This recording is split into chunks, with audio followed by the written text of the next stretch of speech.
the signature scene of his 1979 masterpiece Apocalypse Now, director Francis Ford Coppola expertly and powerfully captures all of the themes that make up his adaptation of Joseph Conrad's 1899 novella, Heart of Darkness.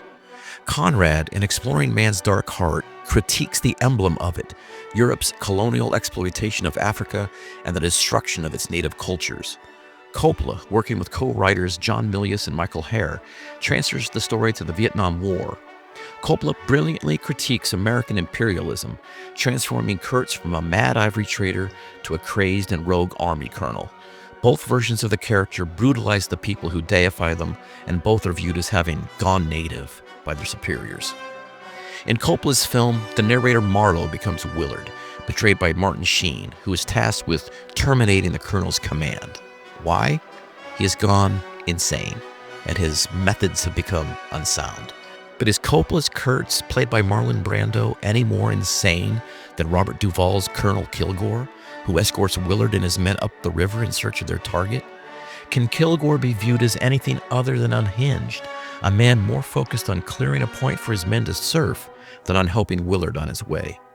Kilgore, whose very name is a point of satire, is the face of American imperialism, commanding a helicopter version of Army cavalry, complete with a bugler to send troops on their way to destroy a village and kill and maim its inhabitants, in this instance Vietnamese instead of Native American.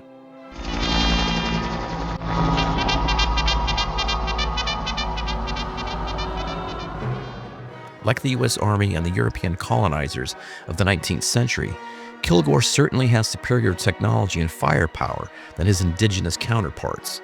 And like the invaders before him, his sense of moral superiority is delusional.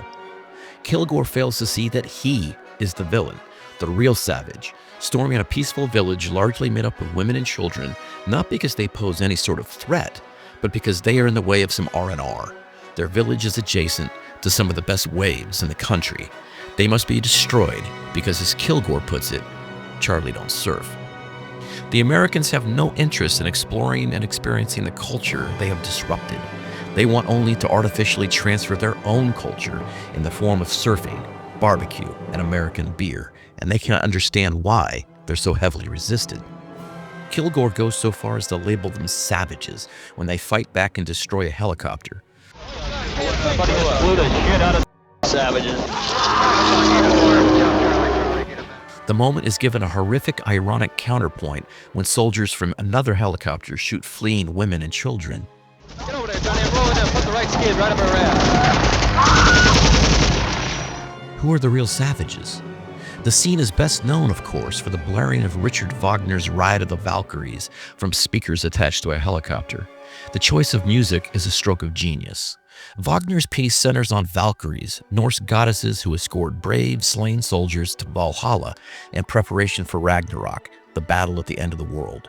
Wagner, of course, was a German nationalist, and his work is sharp satire for how we conducted our doomed war in Southeast Asia. The irony here is bitter. The helicopters are not gods on a righteous mission, but machines of death flown by men bringing down destruction on innocent people. The men surf. Willard continues his increasingly surreal and hellish journey up the river in search of his destiny. Kurtz, labeled an insane man with unsound methods, becomes the very symbol of the apparatus that he represents and that actually created him, the American military-industrial complex. The sequence is capped by one of the most famous monologues of cinema's past half-century. I love the smell of napalm in the morning. Smell! You know that gasoline smell? It smells like victory. That smell is not one of victory. It is the stench of imperialism and madness and exploitation and the heart of darkness that seems to overpower the better angels of our nature, no matter how hard we try to resist it.